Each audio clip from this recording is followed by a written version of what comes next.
स्वागत। आज हम आयुर्वेद की दुनिया में फिर से एक गहरी डुबकी लगा रहे हैं। हमारे पास कुछ बहुत ही दिलचस्प स्रोत हैं जो चरक संहिता के कुछ खास हिस्सों से जुड़े हैं, और आज हम समझने की कोशिश करेंगे कुछ अहम अवधारणाओं को जी। जैसे कि विशुद्ध रक्त या शुद्ध खून का क्या महत्व है आयुर्वेद में, और फिर वो 3 अवस्थाएं मद, मूर्छा और संन्यास, ये क्या हैं, क्यों होती हैं, इस पर बात करेंगे। बिल्कुल। और ये देखना बड़ा ही रोचक है कि कैसे प्राचीन ग्रंथों ने शरीर और मन के कनेक्शन को समझा था। कितनी बारीकी से उन्होंने विश्लेषण किया है। जैसे आपने कहा शुद्ध रक्त, उसे तो जीवन का आधार ही माना है। एक सूत्र है प्राणा शून्यतम है अनुवर्तते, मतलब प्राण जो है वो खून के पीछे ही चलता है, जीवन रक्त पर ही टिका है। प्राण रक्त का अनुसरण करता है, ये सुनने में ही कितना गहरा है। तो ये सिर्फ एक कहने की बात है या इसका कोई ठोस शारीरिक मतलब भी है? नहीं नहीं, ये सिर्फ कहने की बात नहीं है, ये आयुर्वेद के मूल सिद्धांतों में से है। देखिए, प्राण का मतलब सिर्फ सांस नहीं है, ये वो जीवन ऊर्जा है जो शरीर को चलाती है। और ये ऊर्जा रक्त यानी शूणित के जरिए ही पूरे शरीर में जाती है। उसी पर निर्भर है। अच्छा, तो जब रक्त विशुद्ध होता है, शुद्ध होता है, तो प्राण का प्रवाह भी ठीक रहता है। इसीलिए कहते हैं कि शुद्ध रक्त ही बल देता है, वर्ण यानी त्वचा की चमक, सुख और आयु भी देता है। तो ये सिर्फ न्यूट्रिएंट्स पहुंचाने से कहीं ज्यादा है, ये असल में जीवन की गुणवत्ता की बात है। अच्छा, तो ये शरीर को सिर्फ चलाता नहीं बल्कि उसे जीवंत बनाता है। बल, रंगत, खुशी, लंबी उम्र, सब खून की क्वालिटी पर। हाँ बिल्कुल। इसके जो प्राकृतिक काम बताए गए हैं वो भी यही दिखाते हैं। एक तो है प्रसाद्य मन्न पाने कृतम, मतलब हम जो खाते पीते हैं उसका जो पोषण है, सार है, उसे खून ही हर सेल तक पहुंचाता है। दूसरा जीवयति, यानी ये सचमुच जीवन देता है, अंगों को एक्टिव रखता है। हाँ। और तीसरा वर्ण प्रसाद, त्वचा की जो नेचुरल चमक है, रंगत है, उसे बनाए रखना भी खून का ही काम है। तो ये बहुत मल्टी डायमेंशनल है। वाकई। ये तो जैसे शरीर का सीईओ हो गया। अच्छा, अगर किसी का खून इतना विशुद्ध है तो क्या बाहर से देखकर कुछ अंदाजा लगता है? वो इंद्रगुप्त वाली बात थी ना। हाँ, बिल्कुल। ग्रंथ शुद्ध रक्त के कुछ फिजिकल लक्षण बताते हैं, जैसे उसका रंग इंद्रगोप जैसा। इंद्रगोप, वो बारिश वाला कीड़ा? हाँ, वही बीरबहुटी जिसे कहते हैं। वो छोटा सा मखमली लाल कीड़ा, वैसा चमकीला लाल रंग होना चाहिए। और उसकी बनावट असंहत हो, मतलब न ज्यादा गाढ़ा न ज्यादा पतला, और अभिवर्णीय, यानी रंग आसानी से बदले नहीं, स्थिर रहे। ये आदर्श रक्त के लक्षण हैं। बीरबहुटी जैसा लाल, क्या गजब की तुलना है। और अगर खून इतना शुद्ध ना हो, फिर क्या लक्षण दिखते हैं? आपने कहा ये प्राण और सुख से जुड़ा है, तो अशुद्धि से शायद उल्टे लक्षण? तंद्रा, ज्यादा नींद आना। बिल्कुल सही पकड़ा आपने। जब रक्त में, जिसे कहते हैं अशुद्धि आ जाती है, तो शरीर सिग्नल देने लगता है। जैसे आपने कहा तंद्रा हो सकती है एक, सुस्ती सी, भारीपन, जिसे एनर्जी नहीं है। निद्राधिक्य, मतलब जरूरत से ज्यादा नींद आना, दिन में भी ऊँगते रहना। प्रमीलक, बार बार जमाई आना, आंखें भारी रहना। और एक खास लक्षण है उष्ण की इच्छा। उष्ण की इच्छा मतलब गर्म चीजें खाने का मन। हाँ, गर्म चीजें खाने पीने का या गर्म जगह पर रहने का मन करना, शायद इसलिए कि शरीर अंदर से ठंडा या सुस्त महसूस कर रहा हो। ये लक्षण तो आजकल बहुत आम लगते हैं, सुस्ती, ज्यादा नींद। तो क्या ये सीधे खून की खराबी से जुड़े हो सकते हैं? और इन विकारों का पता कैसे लगाते थे? कारण क्या मानते थे? वो विरुद्ध आहार वाली बात क्या है? देखिए, पता लगाने के लिए सबसे जरूरी था अनुप्रश्न, यानी रोगी से डिटेल में बात करना, उसकी पूरी दिनचर्या, खान पान, लक्षण सब पूछना। और कारणों की बात करें तो आयुर्वेद मानता है कि खून की खराबी यानी रक्त दुष्टि ज्यादातर हमारे लाइफस्टाइल और खान पान से ही होती है। विरुद्ध आहार एक बड़ा कारण माना गया है। विरुद्ध आहार, ये क्या होता है असल में? कोई आसान सा उदाहरण देंगे? विरुद्ध आहार मतलब ऐसी चीजें एक साथ खाना जिनकी तासीर या गुण मेल नहीं खाते, जो पचने में दिक्कत करें या शरीर में टॉक्सिन्स आम पैदा करें। जैसे दूध के साथ मछली खाना या नमक वाली चीजें खाना। अच्छा। या फिर शहद और घी बराबर मात्रा में मिला देना, ये भी विरुद्ध है।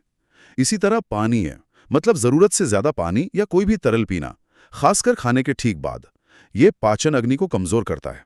और हाँ, बहुत ज्यादा स्निग्ध यानी चिकना, ऑयली खाना, और गुरु यानी भारी, देर से पचने वाला खाना, ये भी खून को गाढ़ा और अशुद्ध कर सकता है। समझ गई, मतलब जो हाजमे के लिए ठीक नहीं वो खून के लिए भी ठीक नहीं। बिल्कुल। मूल बात यही है कि जो शरीर ठीक से पचा नहीं पाता, वो खून में मिलकर उसे खराब कर देता है। और अगर खून खराब हो गया तो इलाज, रक्त मोक्षण, विरेचन, ये सब क्या है? हाँ, इलाज का सिद्धांत है कि पहले दोषों को शांत करो और फिर गंदगी को शरीर से बाहर निकालो। तरीके कई हैं। रक्त मोक्षण एक मुख्य तरीका है। इसमें शरीर के किसी हिस्से से थोड़ा सा खराब खून निकाल देते हैं। खून निकालना? हाँ, सुनने में अजीब लगे पर सोच ये थी कि बीमारी की जड़ यानी गंदे खून को ही हटा दो। इसके अलावा विरेचन है, यानी ऐसी दवा देना जिससे दस्त लगें और आंतों के रास्ते सफाई हो जाए।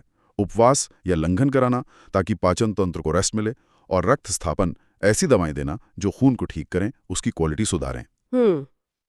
तो शरीर का संतुलन वापस लाना ही मुख्य उद्देश्य है। जी। ये तो हुई रक्त की बात। अब आते हैं उन 3 अवस्थाओं पर, मद, मूर्छा और संन्यास। ये तीनों ही सुनने में होश खोने जैसी लगती हैं। श्रोत इन्हें रज और तम गुणों से जोड़ते हैं। ये रज तम क्या बला है और ये होश पर कैसे असर डालते हैं? देखिए, आयुर्वेद में मन के 3 गुण माने गए हैं, सत्व, रज और तम। सत्व मतलब शुद्धता, ज्ञान, बैलेंस। रज मतलब क्रिया, इच्छा, बेचैनी। और तम मतलब जड़ता, अंधेरा, अज्ञान। अच्छा। तो जब रज और तम गुण जरूरत से ज्यादा बढ़ जाते हैं और सत्व गुण दब जाता है, तो ये मन पर हावी हो जाते हैं।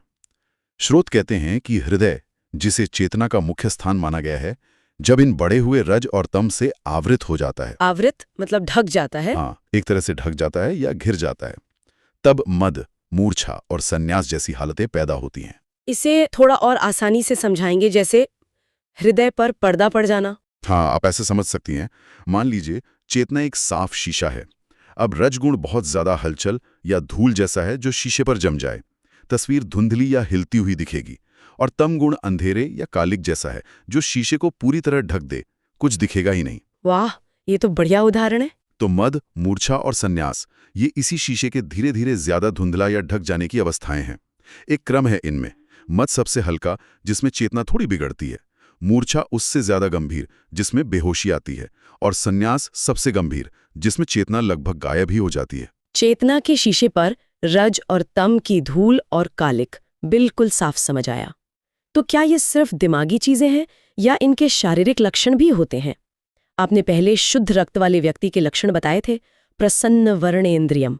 तो क्या इन अवस्थाओं में इसका उल्टा होता है? आते हैं कि जिसका खून शुद्ध है वो प्रसन्न वर्णेन्द्रियम है, यानी उसकी इंद्रियां, आँख, कान वगैरह और त्वचा का रंग सब स्वस्थ, चमकीले होते हैं। वो इंद्रियार्थानिच्छन्तम होता है, मतलब बाहरी चीजों के पीछे भागता नहीं, कंट्रोल में रहता है। और अव्याहत पौरुष पराक्रमम, उसका बल, हिम्मत, काम करने की शक्ति सब बिना रुकावट के बनी रहती है। सुखी रहता है, हष्टपुष्ट रहता है। और इसके ठीक उल्टा मद, मूर्खचा, संन्यास में चेतना के साथ साथ शरीर पर भी असर दिखता है। व्यवहार बदल जाता है, शरीर का कंट्रोल कम हो जाता है। ये रज, तम और साथ में जो शारीरिक दोष हैं, वात, पित्त, कफ, उनके बिगड़ने का मिलाजुला नतीजा होता है। तो ये सिर्फ मन का खेल नहीं, पूरे सिस्टम की गड़बड़ी है। अच्छा, अब मद पर आते हैं। इसके 4 प्रकार बताए हैं, वातज, पित्तज, कफज, सान्निपातिक। ये अलग अलग क्यों? क्या लक्षण भी अलग होते हैं? ये वर्गीकरण इसलिए है क्योंकि आयुर्वेद मानता है कि शरीर में जो 3 मुख्य दोष हैं, वात, पित्त, कफ, जब वो बिगड़ते हैं तो अलग अलग तरह के लक्षण पैदा करते हैं। तो मद की हालत में भी जिस दोष का असर ज्यादा होता है, लक्षण वैसे ही दिखते हैं। इससे इलाज में भी मदद मिलती है। अच्छा, तो वात वाला मद कैसा होता है? वात तो हवा जैसा चंचल होता है। हाँ, बिल्कुल। तो वातज मद में व्यक्ति हवा की तरह ही अस्थिर हो जाता है, असंबद्ध प्रलाप करता है, मतलब बिना सिर पैर की बातें उल्टी सीधी। आवाज कमजोर सी हो सकती है या बहुत तेजी से अस्पष्ट बोल सकता है। शरीर का रंग रूखा, श्याव यानी हल्का काला या नीलापन लिए हुए, या अरुण यानी हल्का लाल सा हो सकता है। और पित्त वाला? पित्त तो गर्म और गुस्सैल होता है। जी, पित्त का स्वभाव है गर्मी, तीखापन, गुस्सा।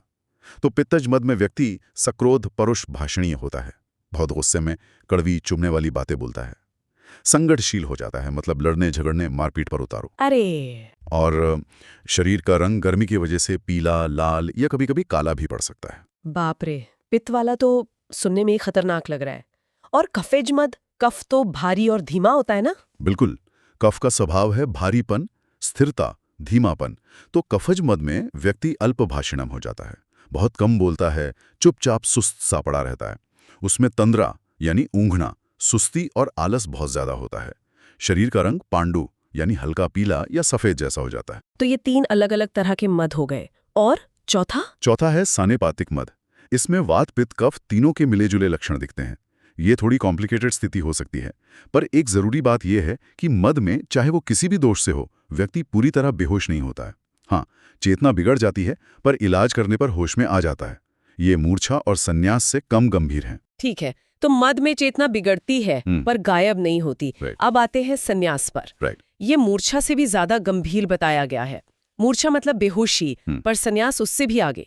वो काष्ठभूतो मृतोपमः, लकड़ी जैसा या मुर्दे जैसा। ये तो बहुत डरावना है। हाँ, काष्ठभूतो मृतोपमः, लकड़ी की तरह जड़ या मरे हुए के समान। ये संन्यास की गंभीरता ही दिखाता है।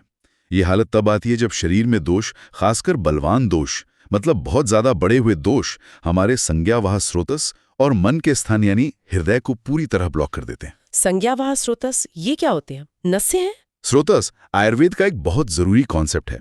आप इन्हें शरीर के अंदर के सूक्ष्म चैनल्स या रास्ते समझ सकती हैं, जिनसे अलग अलग धातु, दोष, मल, यहाँ तक कि मन और चेतना भी बहते हैं।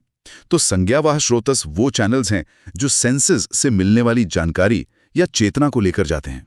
अच्छा। जब ये चैनल्स और चेतना का मेन सेंटर यानी हृदय पूरी तरह जाम हो जाते हैं, जैसे कोई मेन हाईवे ब्लॉक हो जाए, तो चेतना का फ्लो रुक जाता है। तब संन्यास की स्थिति आती है। मूर्छा में शायद ये ब्लॉकेज उतनी गहरी या परमानेंट नहीं होती, जैसे शहर की कोई छोटी गली जाम हो जो जल्दी खुल सकती है। लकड़ी जैसा या मृत समान, तो क्या बाहर से कोई हरकत नहीं दिखती? बिल्कुल भी नहीं। हाँ? स्रोत यही कहते हैं, व्यक्ति की चेष्टा यानी हर तरह की शारीरिक और मानसिक हरकत बंद हो जाती है। चेष्टो बहंती, वो पूरी तरह पैसिव, कोई रिस्पॉन्स नहीं देता। इसीलिए इसे मूर्छा से ज्यादा खतरनाक माना है। मूर्छा में आदमी गिर सकता है, बेहोश हो सकता है, पर अक्सर थोड़ी देर में या हल्के फुल्के उपाय से होश आ जाता है। संन्यास में चेतना वापस लाना बहुत मुश्किल है, और अगर तुरंत आशुक्रिया यानी तेज और असरदार इलाज न मिले तो ये जानलेवा हो सकता है। ये तो वाकई मेडिकल इमरजेंसी जैसी हालत हुई। तो फिर इन तीनों के लिए मद, मूर्छा और खासकर संन्यास, इलाज क्या बताए गए हैं? कोई जनरल तरीका है? एक आम तरीका जो बताया जाता है वो शरीर की शुद्धि पर आधारित है। पहले स्नेहन यानी शरीर पर तेल लगाना या घी वगैरह पिलाना ताकि अंदर जमे हुए दोष नरम पड़े। फिर स्वेदन यानी पसीना निकालना, भाप देना ताकि वो नरम पड़े दोष और पिघलें, बाहर निकलने को तैयार हों। इसके बाद पंचकर्म की विधियां जैसे वमन, उल्टी कराना या विरेचन, दस्त कराना इस्तेमाल करते हैं ताकि ये ढीले पड़े दोष शरीर से निकल जाएं। एक तरह की डीप क्लीनिंग। ये तो बड़ा सिस्टमैटिक तरीका है। नरम करो, ढीला करो, फिर निकालो। लेकिन इमरजेंसी में, मूर्छा या संन्यास में, जब फौरन होश में लाना हो, वो आशुक्रिया क्या थी?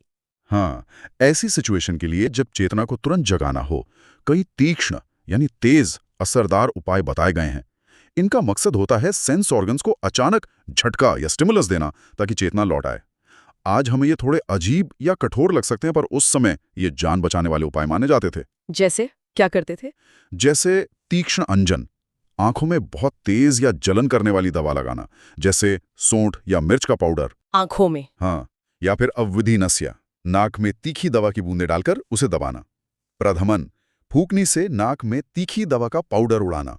सूची भिस्तोदनम, सुई चुभाना, शरीर के कुछ खास हिस्सों पर जैसे उंगलियों के सिरों पर या तलवों में दर्द से चेतना जगाने की कोशिश। नखांतरे पीडनम, नाखूनों के बीच की चमड़ी को जोर से दबाना। उफ। केशलुंचन, सिल के बाल जोर से खींचना। दंत पीडनम, दांतों को जोर से भींचना। और आत्मगुप्ता घर्षण, कौच के बीज होते हैं ना, जिनसे तेज खुजली होती है, उन्हें शरीर पर रगड़ना। अरे बाप रे, सुई चुभाना, बाल खींचना, कौंच रगड़ना, ये तो सच में बहुत ही तीक्ष्ण उपाय है। क्या ये वाकई काम करते थे? और इनके अलावा कुछ और सामान्य इलाज भी थे? हाँ, ये जो तेज उपाय थे, इनका मकसद सिर्फ फौरन होश में लाना था। एक बार व्यक्ति होश में आ जाए, फिर दोषों को शांत करने और शरीर को बैलेंस करने के लिए दूसरे इलाज करते थे। इनमें कई तरह के पानीय यानी औषधीय ड्रिंक्स देना, औषधीय चूरन और घृत यानी दवा वाला घी खिलाना, तिल के तेल वगैरह से बने योगों का इस्तेमाल करना, हालत देखकर शीत यानी ठंडी तासीर वाली या उष्ण यानी गर्म तासीर वाली दवाएं और खाना देना। और हाँ, मानसिक शांति के लिए भी उपाय थे, जैसे शास्त्रों का पाठ सुनना, अच्छी बातें सुनना और सरसंग यानी मन को अच्छा लगने वाला संगीत या आवाजें सुनना। मन को शांत और पॉजिटिव रखना भी इलाज का हिस्सा माना जाता था। अच्छा, तो इलाज सिर्फ शरीर का नहीं, मन का भी था। तो आज हमने समझा कि आयुर्वेद कैसे खून की शुद्धता को सिर्फ बीमारियों से बचाव नहीं, बल्कि जीवन की क्वालिटी, बल, रंगत, सुख, आयु, इन सब का आधार मानता है। और कैसे हमारे मन के गुण रज और तम और शारीरिक दोष वात, पित्त, कफ, ये सब मिलकर हमारी चेतना पर असर डाल सकते हैं, जिससे मद, मूर्छा और यहाँ तक कि संन्यास जैसी गंभीर हालतें भी हो सकती हैं। बिल्कुल। और ये बार बार यही दिखाता है कि शरीर और मन कितने गहरे जुड़े हुए हैं।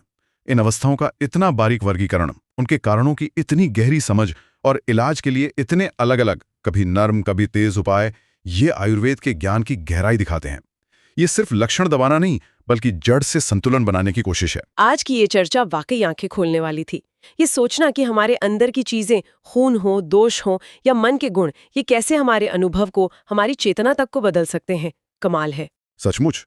और ये हमें आज के बारे में सोचने पर भी मजबूर करता है। हमारी आज की लाइफस्टाइल, ये भाग-दौड़, तनाव, खानपान की गड़बड़ियां, क्या ये अनजाने में उन्हीं असंतुलनों को नहीं बढ़ा रही जिनकी बात ये पुराने ग्रंथ कर रहे हैं? ये तो सोचने वाली बात है। जैसे रज और तम गुणों का बढ़ जाना या दोषों का बिगड़ना। विचार करने लायक सवाल ये है कि क्या हम आज की जिंदगी में जाने अनजाने मद या मूर्छा जैसी अवस्थाओं के हल्के या अलग रूप तो नहीं जी रहे? शायद वो फिजिकल बेहोशी ना हो, पर मानसिक या भावनात्मक स्तर पर एक तरह की सुस्ती या अति उत्तेजना तो नहीं है? इस पर सोचना जरूरी है।